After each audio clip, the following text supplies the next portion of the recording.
Assalamu alaikum students of class 7th. Today we are going to start sub-unit of unit number 7, that is a poem, Home and Love. This is on page number 89, so open page number 89.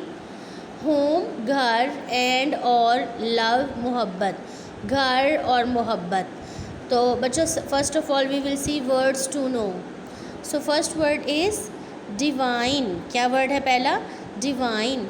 Heavenly, connected with, coming from और caused by God, यानी कि रब्बानी, आसमानी, खुदा से जुड़ी, अल्लाह ताला की तरफ से भेजी गई इनाम. Next is gracious, luxurious and elegant, kind, courteous, means के मेहरबान, हमदर्द, नरम, खुले दिल वाला.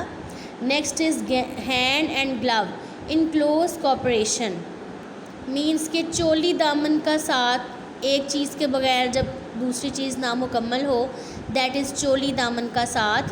नेक्स्ट इज़ अनटू, ये भी ओल्ड फैशन वर्ड है, यानी कि आजकल जो है इसका क्या मतलब है, सिर्फ two. Okay, now we will start the poem with Urdu translation. Just home and love, the words are small. सिर्फ घर और मोहब्बत, ये अल्फाज बहुत छोटे हैं. 4 लिटल लेटर्स अनटू ईच, दोनों के अंदर 4 लेटर्स हैं, जैसे कि होम में HOME, लव में LOVE, love.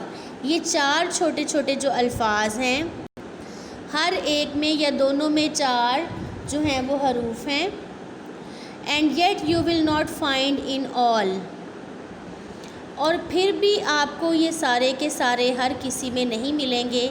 The wide and gracious range of speech, wide बड़े, ग्रेशियस नरम हमदर्द, रेंज ऑफ स्पीच बोलने के ज़ख़ीरे, ज़ुबान अच्छी ज़ुबान बोलने के ज़ख़ीरे. फिर भी आपको ये नहीं मिलेंगे ज़ुबान के वसी या बड़े, नरम हमदर्द ज़ख़ीरे में. To more so tenderly complete, tenderly नरमी से, कंप्लीट मुकम्मल. दो ऐसे, दो और जो कि इतनी नरमी से मुकम्मल हों. When angels talk in heaven above, जब फरिश्ते ऊपर आसमान में बातें करते हैं. I am sure they have no words more sweet, मुझे यकीन है कि उनके पास भी इतने ज़्यादा मीठे अल्फाज नहीं होंगे. देन होम एंड लव, घर और मोहब्बत के अलावा. जस्ट होम एंड लव, सिर्फ घर और मोहब्बत. इट्स हार्ड टू गेस, ये अंदाज़ा लगाना मुश्किल है. Which of the two were best to gain, इन दोनों में से किसको हासिल करना जो है वो सबसे ज़्यादा बेहतर होगा. Home without love is bitterness, घर जो है बग़ैर मोहब्बत या प्यार के, बिटरनेस तलखी है, एक कड़वाहट है, एक नापसंदीदा चीज़ है. And love without home is often pain, और जो मोहब्बत है, अगर मोहब्बत हो तो फिर घर भी हो, यानी कि मोहब्बत के बगैर जो घर है वो एक दर्द है. ठीक है, तो no each alone will seldom do, no नहीं, अकेला हर कोई बहुत कम काम आएगा. बच्चों, इसमें असल में घर और प्यार दोनों चीज़ों को इम्पॉर्टेंट जो है वो करार दिया गया है कि अगर आपके पास घर है तो you must have love with your family members, with each other. ठीक है, तो अगर आप मोहब्बत करते हैं तो आपके पास एक प्यारा सा घर हो. तो look at this happy family in this picture, they are playing, singing, gardening with mother. How happy they are looking. Like this the poet is explaining his poem. somehow they travel hand and glove, कभी कभार आप ये कह लो कि ये इनका जो है वो चोली दामन का साथ है, दोनों एक दूसरे के बगैर नामुकम्मल हैं. If you win one you must have two, अगर आप एक को जीत लेते हो तो आपके पास दोनों होने ज़रूरी हैं. बोथ होम एंड लव, दोनों घर और मोहब्बत या प्यार. And if you have both, और अगर आपके पास ये दोनों हैं, well then I am sure, अच्छा तो फिर मुझे यकीन है. You ought to sing the whole day long, अगर तो आपके पास ये दोनों चीज़ें हैं फिर तो आपको सारा दिन गीत गाते रहना चाहिए, खुश रहना चाहिए, रिलैक्स रहना चाहिए. It doesn't matter if you are poor, कोई फ़र्क नहीं पड़ता अगर आप गरीब हों.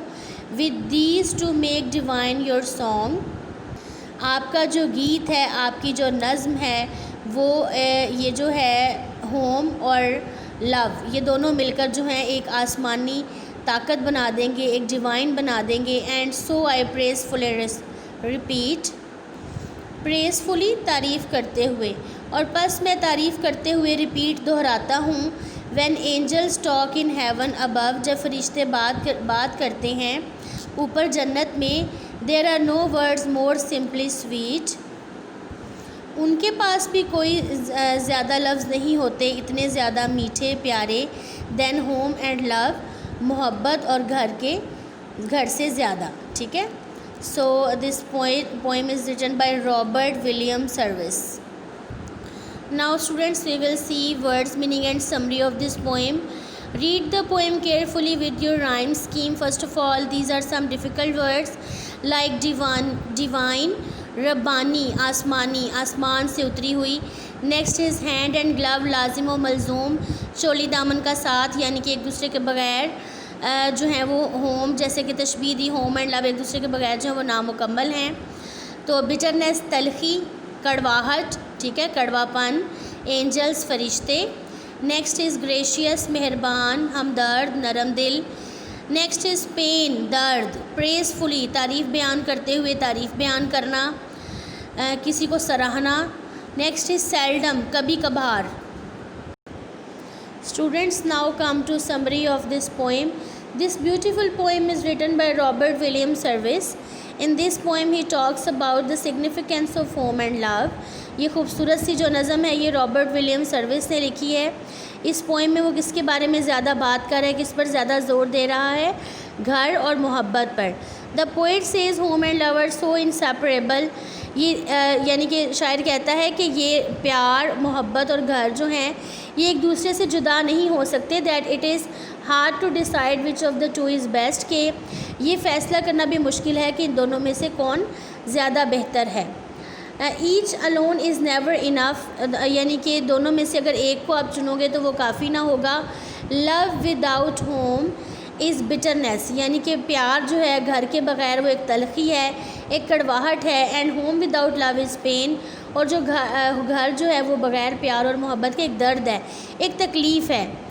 Even when angels talk in heaven, जब यहाँ तक कि जब फरिश्ते भी बात करते हैं आपस में जन्नत में, तो there are no sweeter words than home and love, तो उनके पास भी जो है वो प्यार और घर के अलावा कोई इतने मीठे अल्फाज नहीं होते।